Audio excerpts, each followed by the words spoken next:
اعوذ باللہ من الشیطان اللعین الرجیم بسم اللہ الرحمن الرحیم الحمد للہ رب العالمین الصلاة والسلام علی اشرف الانبیاء والمرسلین وعلی آلہ الطیبین الطاہرین المعصومین الذین اذہب اللہ عنہم الرجس وطہرہم تطہیرا اما بعد۔ ہماری آپ کے ساتھ گفتگو فقہی احکام میں، فقہی مسائل میں، طہارت کے باب میں غسل کے موضوع پر آج شروع ہو رہی ہے۔ ہم آپ کی خدمت میں یہ بات عرض کرتے چلیں کہ بعض اوقات انسان کی نماز کے لیے یا دوسرے ان کاموں کے لیے جن میں طہارت کا ہونا ضروری ہے، انسان کو غسل کرنا چاہیے، اور غسل سے بھی مراد یہ ہے کہ انسان خداوند متعال کے فرامین کی اطاعت کرتے ہوئے اپنے پورے جسم کو پانی سے دھوئے، اور ایک خاص طریقہ ہے اور ایک خاص آداب ہیں جن کے تحت انسان کو اپنے پورے جسم کو پانی سے دھونا ہے۔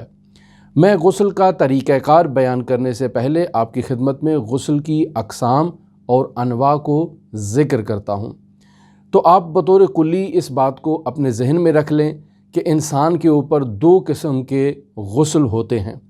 ایک غسل کی وہ قسم ہے کہ جو انسان کے اوپر واجب ہے ان کو انجام دیا جائے، اور دوسرے اغسال وہ ہیں جو انسان کے اوپر مستحب ہیں، یعنی انسان انہیں اگر کرے تو انسان کو اس کا بہت ہی زیادہ ثواب ملے گا۔ واجب اغسال میں 3 غسل ایسے ہیں کہ جو مردوں اور عورتوں دونوں کے اوپر واجب ہیں، پر مرد بھی اس غسل کو انجام دے سکتا ہے اور عورت بھی اس کے اوپر بھی یہ غسل کیا ہے؟ واجب ہے۔ یعنی مرد اور عورت دونوں کے اوپر جو غسل واجب ہیں وہ 3 طرح کے ہیں۔ پہلی قسم کیا ہے؟ غسل جنابت ہے، یعنی جب بھی مرد مجنب ہوتا ہے اس پر غسل جنابت واجب ہو جاتا ہے، لہٰذا اسے نماز کی ادائیگی کے لیے اور دیگر ایسے کاموں کی انجام دہی کے لیے کہ جن میں طہارت کا ہونا ضروری ہے، انسان کے لیے واجب ہے کہ وہ غسل جنابت کو انجام دے۔ پھر اس کے علاوہ غسل مس میت ہے، یعنی ایک انسان اس دنیا سے رخصت ہو چکا ہے، مر گیا ہے اور اس کا بدن ٹھنڈا ہو چکا ہے، تو اب اگر کوئی بھی انسان اپنی جلد کو اور اپنی چمڑی کو اس کی جلد اور چمڑی کے ساتھ اگر مس کرتا ہے تو اس پر غسل مسح میت واجب ہو جاتا ہے، اور نماز کے لیے اور طہارت سے متعلق دوسرے کاموں کی انجام دہی کے لیے اس پر لازم ہے کہ یہ غسل مسح میت کو انجام دے، چاہے یہ مرد ہے چاہے یہ عورت ہے، فرق نہیں کرتا ہے۔ تیسرا غسل جو مرد اور عورت پر مشترکہ طور پر واجب ہے وہ ہے غسل میت، یعنی جب انسان اس دنیا سے رخصت ہو جاتا ہے، چاہے یہ انسان جو دنیا سے رخصت ہوا ہے یہ مرد ہے چاہے عورت ہے، اس کی میت کو غسل دینا واجب ہے اور اس کو غسل دیا جائے۔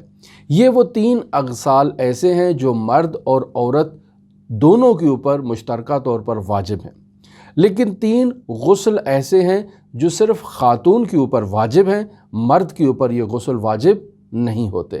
پہلا غسل غسل حیض ہے، دوسرا غسل غسل استحاضہ ہے، اور تیسرا غسل غسل نفاس ہے۔ یہ 3 اغسال ایسے ہیں جو خاتون کے اوپر واجب ہوتے ہیں، مرد کے اوپر ان کا وجوب نہیں ہوتا۔ پھر اس کے علاوہ غسلوں کی دوسری قسم جو واجب سے ہٹ کے ہے وہ ہے اغسال مستحبہ۔ یہ اغسال مستحبہ کیا ہے؟ میں تفصیلاً آپ کی خدمت میں ڈیٹیل بیان کروں گا اپنی اگلی گفتگو کے اندر، آپ اسے ضرور سنیے گا۔ 3 طرح کے غسل ایسے ہیں جو غسل مستحب ہیں انسان کے اوپر، 3 اقسام اس کی بیان کی گئی ہیں فقہا کی جانب سے۔ پہلی قسم جو ہے وہ غسل زمانی کے عنوان سے ہے، یعنی وہ غسل جو انسان پر کسی خاص زمان اور خاص پیریڈ میں اور خاص وقت میں انسان کے اوپر مستحب ہوتے ہیں، اور اس وقت کے گزر جانے کے بعد ان کی قضا تو ہو سکتی ہے لیکن وہ غسل اب انسان کے اوپر مستحب نہیں ہے، چونکہ ان کا ٹائم گزر چکا ہے، اور قضا بھی اگر انسان کرے گا تو وہ بھی قضا ہے، ادا نہیں ہے۔ وہ اغسال جیسے لیلۃ القدر کا غسل ہے ظاہر ہے وہ ایک ٹائم کے ساتھ مخصوص ہے کہ جب لیلۃ القدر کی رات ہو تو انسان اس سے پہلے اعمال لیلۃ القدر انجام دینے سے پہلے غسل لیلۃ القدر کرے کہ جو اعمال لیلۃ القدر میں بھی شامل ہے۔ یہ اس کے علاوہ عرفہ کے دن جب انسان وہ مخصوص اعمال عرفہ انجام دینا چاہے تو اس کے لیے غسل مستحب ہے۔ یہ اس کے علاوہ جمعۃ المبارک کا غسل انسان کے اوپر مستحب ہے جو طلوع آفتاب سے لے کر انسان نے شروع کرنا ہے اور ظہر کی نماز سے پہلے پہلے اس غسل کو انجام دینا ہے۔ یہ غسل انسان کے اوپر مستحب ہے۔ یہ اس کے علاوہ عید فطر ہے اور عید قربان ہے، یہ اغسال بھی انسان کے اوپر مستحب ہے۔ تفصیلی گفتگو ہم جب مستحب غسل آپ کی خدمت میں بیان کریں گے تو اس وقت یہ بحث آپ کے ساتھ شیئر کی جائے گی۔ یہ تمام وہ غسل ہیں جو کسی زمان کے ساتھ مخصوص ہیں۔ پھر دوسرے غسل وہ ہیں کہ جو انسان کے اوپر مستحب ہیں لیکن کسی مکان کے ساتھ ان کا تعلق ہے، یعنی جب انسان اس مکان میں جائے گا تب اسے اس غسل کو انجام دینا ہے۔ جیسے انسان کے لیے مستحب ہے کہ جب وہ مسجد الحرام جانے لگے تو اس مسجد میں جانے سے پہلے وہ باقاعدہ غسل کرے، تفصیل ہم آپ کی خدمت میں بعد میں عرض کریں گے۔ اور تیسرا غسل وہ غسل ہے جو غسل فعلی ہے، یہ انسان کے اوپر بھی مستحب ہے، یعنی انسان کسی خاص عمل کو انجام دینا چاہتا ہے تو اس عمل کو انجام دینے سے پہلے غسل کرنا مستحب ہے۔ جیسے میں احرام باندھنا چاہتا ہوں اور حج کرنا چاہتا ہوں تو حج کا احرام یا عمرہ کا احرام باندھنے سے پہلے میرے لیے مستحب ہے کہ میں جاؤں اور جا کر غسل کروں، اور یہ غسل بھی مستحب ہے جو فعل سے متعلق ہے۔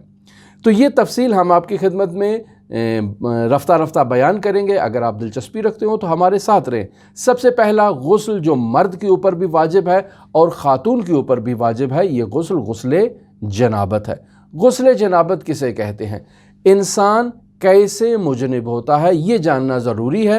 جب انسان کے لیے یہ معلوم ہو جائے کہ انسان مجنب کیسے ہوتا ہے تو اب معلوم ہوگا کہ اس کے بعد یعنی اس عمل کے بعد انسان کے اوپر غسل جنابت واجب ہو جاتا ہے۔ غسل جنابت کے واجب ہونے کے اور انسان کے مجنب ہونے کے جو عوامل ہیں وہ دو عوامل ہیں۔ پہلا عامل یہ ہے کہ انسان کے جسم سے منی خارج ہو جائے۔ اگر ایسا ہو، چاہے یہ مرد ہے چاہے یہ عورت ہے، اگر اس کے جسم سے منی خارج ہو جاتی ہے تو اس کے اوپر غسل جنابت واجب ہے۔ اب یہاں فرق نہیں کرتا ہے کہ انسان کے جسم سے جو منی خارج ہو رہی ہے اس کی مقدار ایک قطرے سے بھی کم ہو یا بہت زیادہ مقدار میں انسان کے جسم سے یہ خارج ہو جائے، یہ فرق نہیں کرتا ہے۔ یہ بھی فرق نہیں کرتا ہے کہ انسان کے جسم سے یہ جو منی خارج ہو رہی ہے یہ بیداری کی حالت میں خارج ہو رہی ہے یا رات کو سوتے وقت نیند کی حالت میں اس کے جسم سے خارج ہو گئی ہے، یہ فرق نہیں کرتا ہے۔ عمدی طور پر خارج ہو رہی ہے یا غیر عمدی طور پر انسان کے جسم سے خارج ہو رہی ہے، یہ خروج منی خود اس بات کی دلیل ہے کہ انسان مجنب ہو چکا ہے اور اس پہ غسل جنابت واجب ہے۔ دوسرا مورد کہ جس سے انسان مجنب ہو جاتا ہے اور اس پر غسل جنابت واجب ہوتا ہے وہ دوسرا مورد ہے جمع کرنا، ہم بستری کرنا، نزدیکی کرنا۔ یہاں یہ فرق نہیں کرتا ہے کہ یہ جمع، ہم بستری اور نزدیکی جو ہے وہ حلال طریقے سے ہو رہی ہے یا حرام طریقے سے ہو رہی ہے۔ نزدیکی انسان کے اوپر غسل کے وجوب کا باعث بنے گی اور انسان مجنب ہو جائے گا۔ پس اگر انسان حلال طریقے سے اپنی زوجہ کے نزدیک جاتا ہے تو یہ جو نزدیک ہو رہا ہے بیوی کے، اس نزدیکی سے مراد یہ نہیں کہ آپ بیوی کو صرف ہاتھ لگائیں، نہیں، باقاعدہ انسان کا جو عمل ہم بستری ہے وہ انجام پائے۔ جیسے ہی وہ انجام پائے گا تو اب منی خارج ہو یا نہ ہو فرق نہیں کرتا ہے، انسان مجنب ہو جائے گا اور اس کے اوپر غسل واجب ہے، خواہ وہ دخول کی مقدار صرف حشفے کی مقدار تک ہو، نہایت ہی مختصر، لیکن چونکہ دخول ہو چکا ہے لہٰذا غسل جنابت واجب ہو جائے گا اور یہ دونوں میاں بیوی مجنب کہلائیں گے۔ منی خارج ہو یا منی خارج نہ ہو یہ فرق نہیں کرتا ہے، دخول جو ہے وہ جنوب کا باعث بنے گا۔ پس انسان مجنب کیسے ہوتا ہے؟ دو عوامل میں نے آپ کی خدمت میں ذکر کیے ہیں۔ پہلا عامل یہی ہے کہ انسان کے بدن سے منی خارج ہو، دوسرا عامل یہ ہے کہ انسان دخول کرے، ہم بستری کرے، جمع کرے، اس سے انسان کے اوپر غسل جنابت واجب ہو جاتا ہے۔ یہاں میں آپ کی خدمت میں کچھ مسائل ذکر کرتا ہوں غسل جنابت سے متعلق۔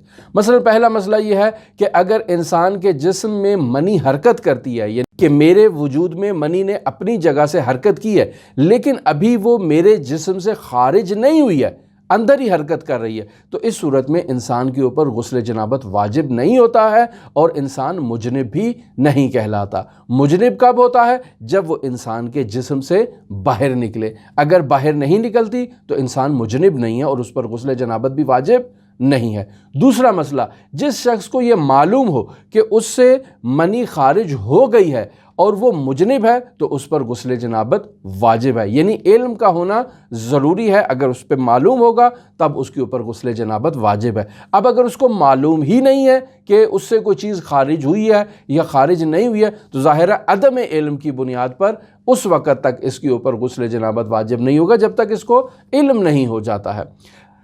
علامات منی کیا ہیں؟ یعنی ہمارے جسم سے کوئی بھی پانی نکلے تو کیا ہم اس کو منی شمار کریں یا اس کی کوئی خاص علامات ہیں فقہا نے جو بیان کی گئی ہیں اور ان کی رعایت کرتے ہوئے انسان یہ جان لے کہ یہ جو مادہ انسان کے جسم سے نکل رہا ہے یہ منی ہے، لہٰذا اب وہ مجنب ہو چکا ہے اور اس کے اوپر غسل جنابت واجب ہے۔ کیسے معلوم ہو؟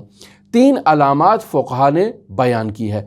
پہلی علامت یہ ہے کہ یہ جو مادہ انسان کے جسم سے خارج ہو رہا ہے یہ شہوت کے ساتھ خارج ہونا چاہیے، چاہے مرد ہو چاہے خاتون ہو، دونوں میں یہ مادہ شہوت کے ساتھ اگر جسم سے باہر نکل رہا ہے تو اس کا مطلب یہ ہے کہ یہ مجنب ہے اور اس کے اوپر غسل جنابت واجب ہے۔ دوسرا جو مورد پایا جاتا ہے وہ ہے اچھل کر نکلنا، یعنی جسے فارسی میں کہتے ہیں جستن، یعنی اچھلنا۔ یہ اچھل کر جو اگر یہ مادہ انسان کے بدن سے باہر نکل رہا ہے تو وہ مجنب ہے اور اس کے اوپر غسل جنابت واجب ہے۔ اور تیسری علامت اس میں یہ پائی جائے گی کہ منی کے نکلنے کے بعد انسان کے جسم میں سستی پیدا ہو جاتی ہے۔ اگر یہ 3 علامتیں کسی بھی مادہ کے نکلنے کے بعد انسان کے وجود میں پائی جائیں تو یہ انسان مجنب ہے۔ یہاں مسئلہ یہ بیان کرتے ہیں کہ جس شخص کے جسم سے کوئی پانی نکل رہا ہے اور اسے یہ معلوم نہیں ہے کہ یہ جو پانی نکل رہا ہے یہ منی کا حکم رکھتا ہے یا اس کے علاوہ دوسرے پانیوں میں سے کوئی پانی ہے، تو یہ کیا کرے؟ کہتے ہیں کہ یہ اگر مذکورہ علامات جو ہم نے آپ کی خدمت میں ابھی ذکر کی ہیں اور بیان کی ہیں، یعنی شہوت سے نکلنا، یعنی اچھل کر نکلنا، یعنی بدن میں سستی کا ہونا، اگر ان علامات میں علامتیں پائی جاتی ہیں تو وہ منی کا حکم رکھے گا، یہ انسان مجنب ہو جائے گا اور اس کے اوپر غسل جنابت واجب ہے۔ اگر یہ علامات نہیں رکھتا تو انسان مجنب نہیں ہے، اس پر غسل جنابت واجب نہیں ہوتا، مگر یہ کہ انسان مریض ہے یا عورت ہے۔ اگر انسان مریض ہے تو یقینی بات ہے یہ تینوں علامتیں اس کے اندر ان کا ہونا ضروری نہیں ہے۔ اگر عورت ہے تو ضروری نہیں ہے کہ اس کے اندر بھی یہ تینوں علامتیں یکجا طور پر پائی جائیں۔ بس اوقات ہوتا ہے کہ انسان کو شہوت آئی، اس کے جسم سے کوئی مادہ نکلا لیکن وہ اچھل کر نہیں نکلا اور اس کے جسم میں کسی قسم کی سستی بھی پیدا نہیں ہوئی ہے، تو مریض ہے، اس وجہ سے اس کے لیے وہی شہوت کی علامت جو ہے وہ کفایت کرتی ہے۔ عورت بھی اسی طرح سے ہے کہ عورت جو ہے اس کے جسم سے شہوت کے بعد اگر کوئی چیز باہر نکل رہی ہے تو وہ یہ تصور کرے گی کہ وہ مجنب ہے اور اس کے اوپر غسل جنابت واجب ہے، خواہ وہ اچھل کے نہ نکل رہی ہو، خواہ اس کے بعد اس کے جسم میں سستی بھی پیدا نہ ہو رہی ہو، لیکن شہوت کا ہونا ضروری ہے، مریض کے لیے بھی اور عورت کے لیے بھی۔ آگے جو مسئلہ میں آپ کی خدمت میں ذکر کروں وہ یہ ہے کہ انسان کے جسم سے منی کا خارج ہونا اس کی بلوغ کی علامات میں سے ایک علامت ہے، جیسا میں آپ کی خدمت میں پہلے بھی بلوغ کی علامات بیان کر چکا ہوں۔ بلوغ کی علامات میں ہم نے بیان کیا تھا مرد اور عورت کے لیے، یعنی بچے اور بچی کے لیے، کہ لڑکا 15 سال قمری مکمل کر لے تو یہ لڑکا بالغ ہے، بچی اگر 9 سال قمری کمپلیٹ کر لیتی ہے تو یہ بچی کیا ہے؟ بالغ ہے۔ میں تفصیل اس کی آپ کی خدمت میں پہلے بیان کر چکا ہوں۔ دوسری جو علامت بیان کی گئی ہے فقہا کی طرف سے بلوغ کی وہ یہ ہے کہ شرمگاہ کے اوپر اور ناف کے نیچے لڑکا ہے یا لڑکی دونوں کے بال نمودار ہو جائیں تو یہ بلوغ کی علامت ہے۔ اور تیسری علامت جو فقہا نے بیان کی ہے وہ یہی خروج منی ہے، اگر منی خارج ہو جاتی ہے تو یہ لڑکا بھی بالغ ہے اور یہ لڑکی بھی بالغ ہے۔ لیکن بسا اوقات اوقات انسان کے جسم میں کوئی ایک علامت پہلے محقق ہو جاتی ہے، تو جو بھی علامت پہلے انسان کے جسم میں آ جاتی ہے اس سے اس کا بلوغ جو ہے وہ ثابت ہو جائے گا اور اسے بالغ تصور کیا جائے گا۔ لہٰذا دینی اعمال کی انجام دہی میں اسے سستی نہیں کرنی چاہیے اور دینی اعمال کو اپنے مقررہ وقت کے مطابق اور مقررہ شیڈول کے مطابق اسے انجام دینا چاہیے، چونکہ یہ بالغ ہے۔ مثلا 13 سال کا ہے لیکن اس سے منی خارج ہونا شروع ہو گئی ہے، 12 سال کا ہے اس سے منی خارج ہونا شروع ہو گئی ہے، تو اگر ایسا ہے تو اس صورت میں اس کے اوپر غسل جنابت بھی واجب ہو جائے گا۔ یہ بچہ بالغ بھی ہو چکا ہے اور اسے باقاعدہ دینی وظائف کی ادائیگی میں سستی، غفلت اور کوتاہی کا مظاہرہ نہیں کرنا چاہیے۔ آگے جو مسئلہ میں آپ کی خدمت میں بیان کروں وہ ہے منی کے خروج کے بعد پیشاب کے استحباب سے متعلق۔ لڑکا ہے یا لڑکی ہے، مرد ہے یا عورت ہے، اگر ان کے جسم سے منی خارج ہو جاتی ہے تو اس کے بعد ان کے لیے مستحب ہے کہ یہ جائیں اور جا کر پیشاب کریں۔ لیکن اگر یہ پیشاب نہیں کرتے ہیں، یوں ہی جا کر غسل کر لیتے ہیں، غسل جنابت انجام دیا، اب جب واپس کمرے میں آئے تو اب محسوس ہوا کہ کچھ چیز جو ہے وہ جسم سے خارج ہو رہی ہے، اب یہ چیز جو خارج ہو رہی ہے یہ منی کا حکم رکھے گی یا منی کا حکم نہیں رکھے گی۔ انسان اب یہاں پر پریشان ہو جاتا ہے۔ اگر اسے علم نہ ہو کہ یہ منی ہے یا نہیں تو وہ منی کا حکم رکھے گی اور انسان کو جانا چاہیے دوبارہ اور جا کر غسل جنابت کو انجام دینا چاہیے۔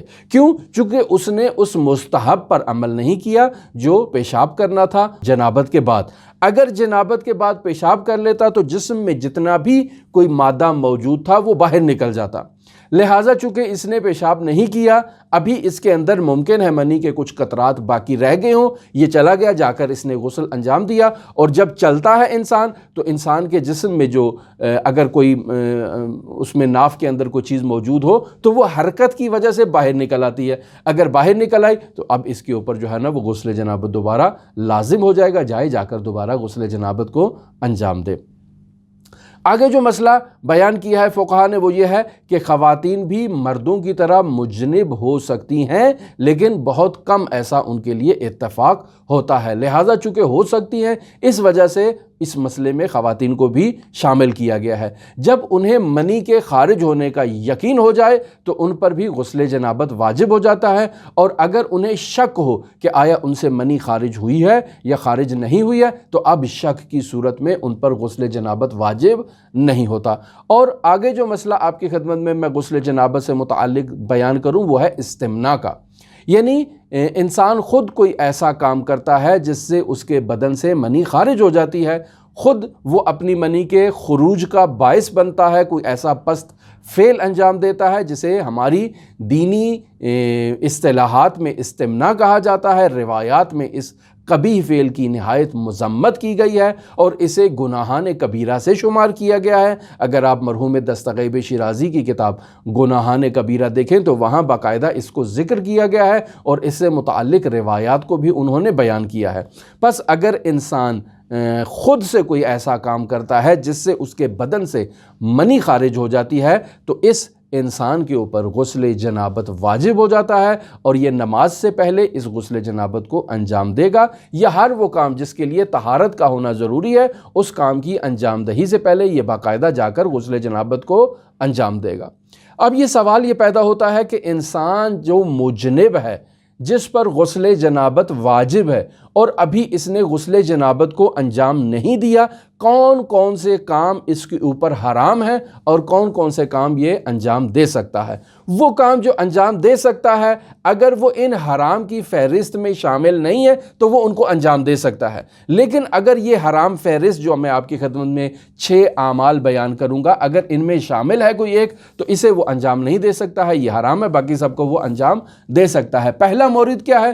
پہلا مورد یہ ہے کہ وہ قرآن مجید کے خطوط کو ہاتھ نہیں لگا سکتا ہے، تحریر کو ہاتھ نہیں لگا سکتا ہے، خطوط کو ہاتھ نہیں لگا سکتا ہے، خداوند متعال کے اسم اللہ کو اور خداوند متعال کے اسماء کو ہاتھ نہیں لگا سکتا، یہ اس کے لیے حرام ہے۔ اور احتیاط واجب کی بنیاد پر 1,24,000 انبیاء کے اسامی کو بھی یہ شخص ہاتھ نہیں لگا سکتا۔ حضرات ائمہ معصومین علیہم الصلاۃ والسلام، حضرت صدیقہ طاہرہ فاطمہ زہرا سلام اللہ علیہا کے نام کو بھی یہ شخص ہاتھ نہیں لگا سکتا، چونکہ یہ مجنب ہے، جائے پہلے غسل جنابت کو انجام دے۔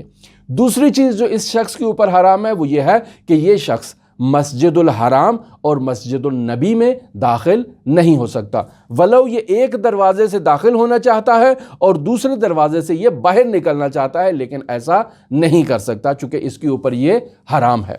عام مساجد میں ایسا نہیں ہے، عام مساجد میں یہ شخص ایک دروازے سے داخل ہو اور دوسرے دروازے سے نکل جائے، یہ مسئلہ جدا ہے، لیکن مسجد الحرام اور مسجد النبی میں یہ شخص داخل نہیں ہو سکتا چونکہ یہ مجنب ہے۔ تیسرا مسئلہ جو فقہا بیان کر رہے ہیں وہ یہ ہے کہ مساجد میں قیام کرنا۔ ایک شخص مسجد میں چلا جاتا ہے حالت جنوب میں اور وہاں جا کے ٹھہر جاتا ہے، کوئی نہ کوئی کام کرنا شروع کر دیتا ہے، یہ اس کے اوپر حرام ہے۔